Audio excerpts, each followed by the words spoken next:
Hello everyone, कैसे हो आप? सो सेकंड शिफ्ट भी कंप्लीट हो गई है और सेकंड शिफ्ट का भी एनालिसिस आपके सामने उपस्थित है। ठीक है। शिफ्ट टू जो था, मुझे लग रहा है कि उन्होंने पता नहीं क्यों बट सीएसआर नेट वालों ने उसको रेप्लिका बनाने की कोशिश करी है मॉर्निंग शिफ्ट का। शायद वो लोग थोड़ा अनप्रेडिक्टेबिलिटी लाने की कोशिश कर रहे होंगे, क्योंकि इस तरीके के यूट्यूब पे बहुत वीडियोस चल रहे थे कि भाई साहब शिफ्ट टू में ये यूनिट्स आती है, शिफ्ट वन में ये यूनिट्स आती है, आप ये यूनिट पढ़ लो, आप वो यूनिट पढ़ लो।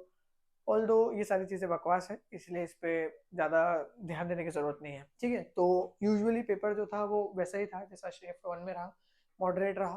पेपर बहुत ज़्यादा आउट ऑफ द कॉन्टेक्स्ट नहीं था, सिलेबस से रिलेटेड ही था जैसा कि शिफ्ट वन में रहा। कुछ चीज़ें इंपॉर्टेंट है जो इस पर समझना ज़रूरी है, क्योंकि टॉपिक बताना ज़रूरी है। So sir, this is your expected cut off and detailed solution और सेक्शनल एनालिसिस। सोल्यूशन तो मैं भी कैसे दूंगा, वो तो नेट की जब इसकी आएगी की तब अपन बात करेंगे सोल्यूशन पर। तो अपन आ जाते हैं थोड़ा सा कि क्या एनालिसिस रहा इसका। देखो, अगर प्राइमा फेसिया देखा जाए तो इसका मतलब तो ये अनएक्सपेक्टेड था कि भाई साहब आपका बहुत सारे कॉन्सेप्ट्स ऐसे के ऐसे उठ के सीधे ही आपके मतलब सेकंड शिफ्ट में लग रहे हैं। जो शिफ्ट वन में पूछा कि भाई की वही आ गया। Almost 80% of the themes were repeated. Almost 80%, ये तो बहुत ही खतरनाक बात थी यार। और ऑब्वियसली जो क्वेश्चन का लेवल था वो मॉडरेट ही था। मैं इसको ना तो इजी कहूंगा, paper was not that easy, and ना ही वो इतना कोई टफ था। It was just in centre. अगर आपको थोड़ा बहुत बायोलॉजी आता है, थोड़ा आप कॉमन सेंस यूज करना जानते हो, थोड़ा आपको एमसीक्यूज की प्रैक्टिस है, आप समझते हो कि एमसीक्यू किस तरीके की डिमांड रखता है आपको, आप बना सकते थे इस सवाल को और पेपर को। उसके अलावा let's talk about section A. Again जैसा कि मैंने शिफ्ट वन किया उसमें भी बताया था, more questions were from DI. Again the reason is very simple, you are having a calculator, so they are not very much inclined towards giving you more mathematical calculative questions। तो उन्होंने क्या किया, आपकी आपकी क्वांटिटेटिव एप्टीट्यूड और reasoning को analyse करने के लिए डीआई दे दिया, डेटा इंटरप्रिटेशन दे दिया, और पूछ लिया कि भैया इसमें बता दो क्या होगा। कुछ अच्छे क्वेश्चंस भी थे, जैसे for example speed distance and time का क्वेश्चन आया था। चार अलग अलग पॉइंट्स थे, उसमें से वो ट्रैवल कर रहा है अलग अलग स्पीड पे। फिर एक आधा पहुंच जाता है तो दूसरा चालू करेगा, फिर दूसरा आधा पहुंच जाएगा तो तीसरा चालू करेगा। इस तरीके का क्वेश्चन था, बच्चों ने जो बताया। 15 के आसपास बच्चों ने बी में पेपर, अभी शिफ्ट टू में पेपर दिया था, तो उनका एक कॉम्प्रिहेंसिव एनालिसिस जो हमको मिला। प्रोबेबिलिटी पे क्वेश्चन था, जैसा कि बच्चों ने बताया भैया प्रोबेबिलिटी पे क्वेश्चन था। पाइथागोरस पे क्वेश्चन था। ये क्वेश्चन मॉर्निंग शिफ्ट से रिपीटेड है कि आपको एक सीक्वेंस दे दी नंबर की और उसके बाद में उसकी डिविजिबिलिटी पूछ रहे हैं। ऑल्दो जो शिफ्ट वन में क्वेश्चन था उसमें 9 और 4 की डिविजिबिलिटी से क्वेश्चन पूछा गया था।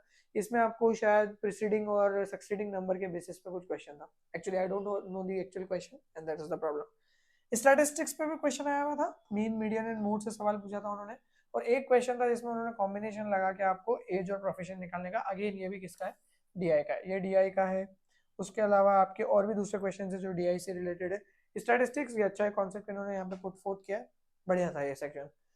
आई थिंक इसमें अगर एक बायोलॉजिस्ट की अगर बात की जाए तो 10 से 12 नंबर स्कोर करना 30 मिनट में पॉसिबल है। इससे ऊपर जाना थोड़ा सा रिस्की हो सकता था इसमें। देन आ जाते shift to, I mean sorry, section B पे। सेक्शन बी की बात करें तो ये वाला जो बच्चों ने अभी मुझसे बात करी है वो बोल रहे हैं कि है ना section B was easier.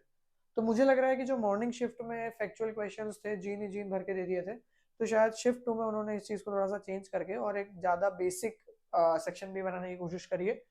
Fact based question थे, जैसा कि हम यूजुअली जानते ही हैं कि डायरेक्ट क्वेश्चन और फैक्ट बेस्ड क्वेश्चन ज्यादातर सेक्शन बी में पूछे जाते हैं, लेकिन इतने ज्यादा कॉम्प्लिकेटेड नहीं थे। मतलब थे तो फैक्ट बेस्ड ही, लेकिन इतने कॉम्प्लिकेटेड नहीं थे। एग्जांपल हेलिकेस पे क्वेश्चन था, बीटा क्लैम्प पे क्वेश्चन था, स्पर्म किस तरीके से अट्रैक्ट होता है और एक्रोसोमल रिएक्शन कैसे होती है उस पे क्वेश्चन था।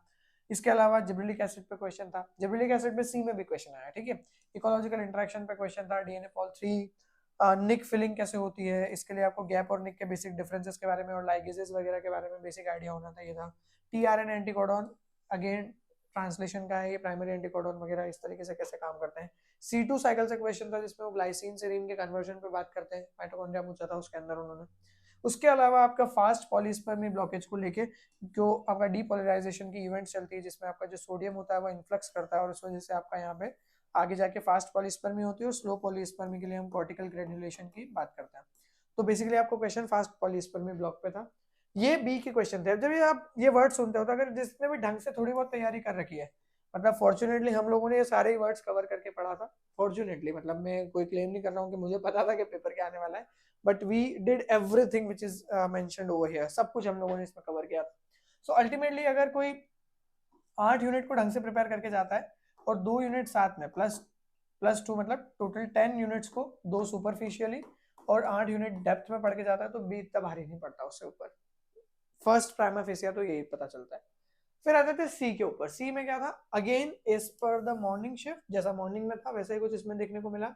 काफी सारी थीम्स उन्होंने डायरेक्टली रिपीट कर दी है। आई थिंक मुझे लग रहा है कि ये चीज उनको भी समझ में आ गई थी कि भैया एक नई हवा क्रिएट की जा रही है एस्पायरेंट्स के बीच में कि शिफ्ट 2 की ये 4-5 यूनिट कर लो, शिफ्ट 1 की ये 4-5 यूनिट करो। तो उन्होंने बोला कि यूट्यूबर जो है अपने आप को ज्यादा समझते तो इनको थोड़ा सा एक झटका दे देते हैं, तो ये झटका ही था प्रॉपर। और बिलीव मी, ऐसा कुछ नहीं होता है कि ये यूनिट्स इंपॉर्टेंट है और ये यूनिट्स कम इंपॉर्टेंट है। every unit is important because biology is an interconnected, integrated, complex subject. बात समझ में आ रही है? It is not that easy कि आप एक यूनिट पढ़ लो, दूसरी यूनिट छोड़ दो और आपको चीजें समझ में आ जाएगी, सवाल ही नहीं बनेंगे।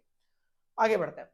उसके बाद में काफी सारी मैच द कॉलम्स थी, जैसा कि शिफ्ट 1 में भी देखा हमने। एबीओ ब्लड ग्रुप का क्वेश्चन था सी के अंदर, पाइकोइड का ग्राफ था इसमें, न्यूक्लियर लोकलाइजेशन सिग्नल पे क्वेश्चन थे।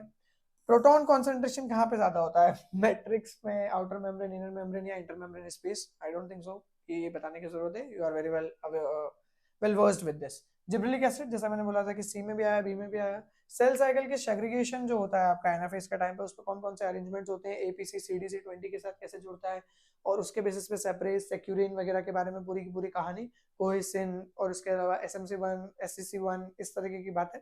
थोड़ा डिटेल हो गया है बट इस लेवल पे क्वेश्चन नहीं था, बट कोहेसिन और सेक्यूरिन और सेपरेज इस पे रिलेटेड क्वेश्चन था। जीपीसीआर के अल्फा यूनिट के बारे में उन्होंने पूछ लिया था, भैया मेम्ब्रेनस होती है कि क्या होता है, जीटीपीएस एक्टिविटी वगैरह होती है कि नहीं होती। और एक इंपॉर्टेंट जो कॉन्सेप्ट मुझे बाद में पता चला वो सेल जंक्शन पे था। सेल जंक्शन में मॉर्निंग में भी था, मॉर्निंग में उन्होंने कैथरीन पे पूछ लिया था, इस बार उन्होंने डेस्मोसोम्स और इस पे पूछ लिया था। Getting it? तो वही है, थीम रिपीट हो रही है, मैं ये नहीं बोल रहा हूँ क्वेश्चन रिपीट हो रही है, मैं बोल रहा हूँ थीम रिपीट हो रही है। इसके अलावा अगर हम एक्सपेक्टेड कट ऑफ की बात करें तो इस शिफ्ट का मुझे कट ऑफ लग रहा है कि थोड़ा ऊपर जाएगा और ये ऑलमोस्ट आपका 122 के आसपास जाएगा, 102 से 122 के बीच में। एलएस के लिए यहाँ पे वही कट ऑफ है जो यूजुअल रहता है 95 से 105।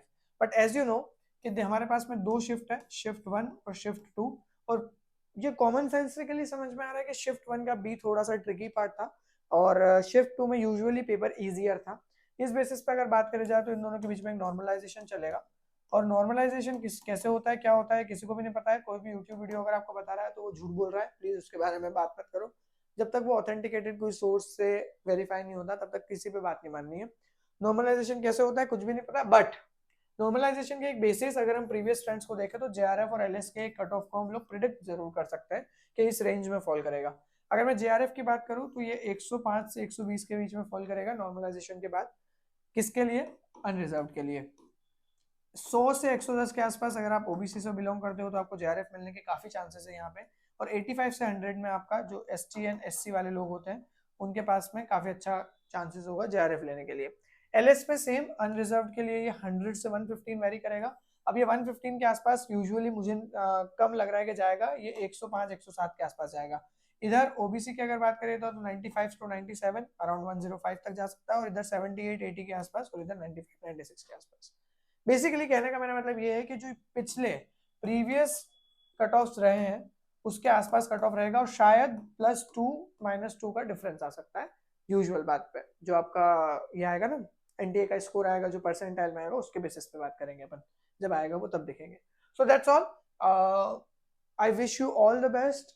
My heartiest congratulations to everyone who have attempted the paper. It takes a lot of guts to attempt a paper, and you did it, guys. I hope that you get the desired result, be it JRF or LS, and believe me, I am always with you.